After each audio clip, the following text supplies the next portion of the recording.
Hello everyone. Before we get started, if you enjoy this video, please give it a like and share. Also, if you haven't already, subscribe to my YouTube channel. It really helps me out, because if you don't, you're gonna have a terrible new year.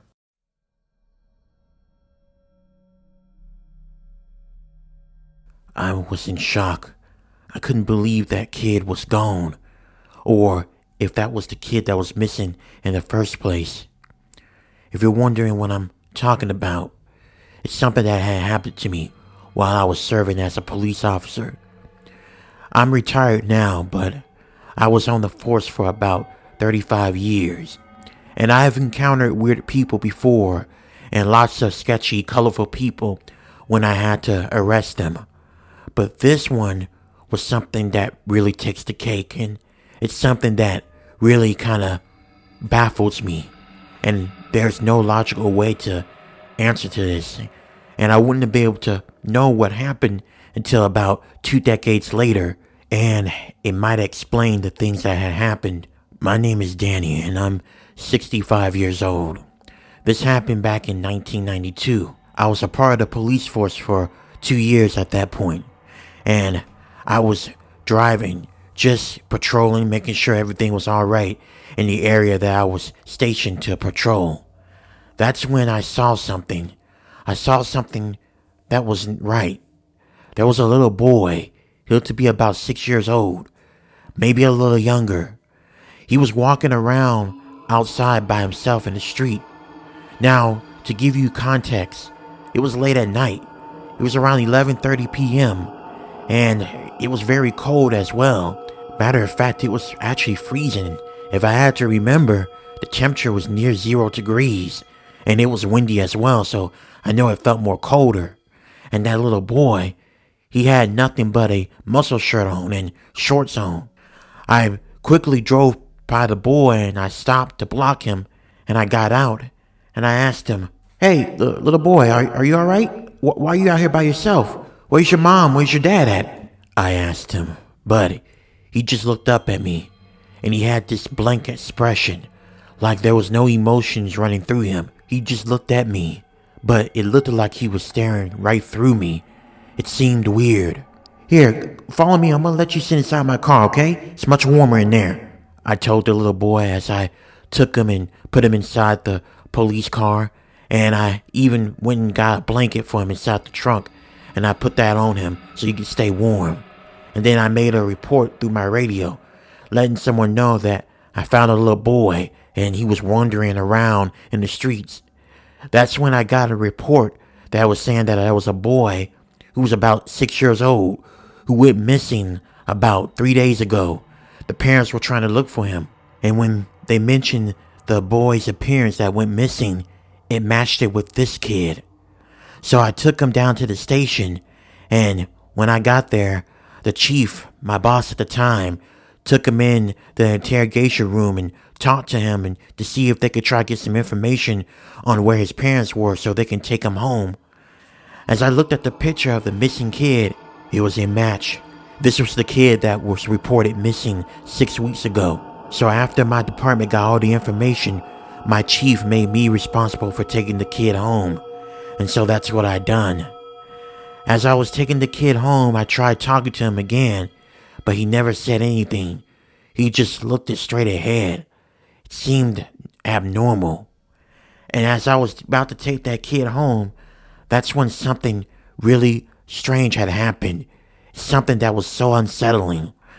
I got a call from dispatch, and they told me something that was horrifying. Not too far from where I was dropping the kid off, there was a Samaritan that had called in and reported a dead body. And when the officers went over there, they saw that this was a dead body of a kid. And when they took a closer look, it was a dead body of the missing kid that was missing, that the parents reported in. When the dispatch told me that, I was confused. They were confused as well, because I was driving with the kid. There was no way that kid could be dead. I turned, and what I saw in the back of the police car still haunts me to this day. In the back of the police car, I saw the kid, but He had no facial features at all. His face was bare. There was no eyes, no nose, no mouth, nothing. I was horrified. And then I stopped the car.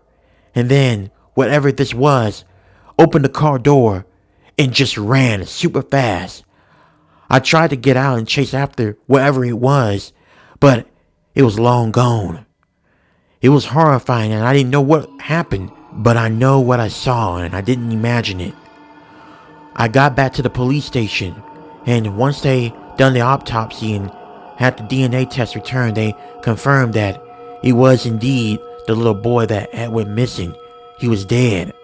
Despite this being a very unsettling experience, my chief at the time told me never to mention this again, and that we're gonna forget about that ever happened. But there was no way I could just forget about it, and I don't know what I saw at that moment. It was strange. One moment I was taking a little boy home, the next I was looking at something completely different. After this happened, the chief told me to take the rest of the night and take tomorrow off to clear my head on what I had saw. And so I took his advice. As I was driving home, I was just thinking, and that's when I felt someone staring at me. I turned around and I saw that kid again. I almost crashed my car. I looked at that kid and then I asked him, "What the hell's going on? You're dead, kid. Who are you?" At first, the kid didn't say anything to me. He just looked ahead. And then he slowly turned towards me. And what happened next really just took the cake when it comes to freakiness and creepiness. This kid's limbs began to grow. And then he started to shape-shift into something else. And once he got done shape-shifting, I almost thought I was going to have a heart attack of what I saw. Sitting in the back of my car was me. And then it said something that really terrified me. "What the hell's going on? You're dead, kid. Who are you?" I felt like my breath was taken out of my body. Not only did this thing copy my exact look, it also copied my exact voice. It scared the living shit out of me. It freaked me out. I stopped my car, and that thing that looked exactly like me, it just disappeared. I didn't know what I saw, but I can tell you right now, I wasn't imagining this at all. It was real. I saw it with my own eyes. And I wasn't on anything. I was fully awake and I was fully at myself. I didn't know what I saw. And it stayed like that until 2012. So 2 decades after that experience. I was on my laptop reading some stories about the paranormal. And that's when something on the side popped up as a suggestion story. It was called Skinwalker. It intrigued me, so I read it. And as I read it, my eyes grew wider and wider because what it was saying is what I was experiencing. It said that it was some kind of spirit that took the shape of anyone it came in contact with. And if that's the case, then I must have encountered a skinwalker twice. And that's probably explains everything of what I experienced. Since then, nothing like that has happened. And eventually I retired back in 2024, but that experience will always be one of the highlights of my job, if not the highlight of my experience working as an officer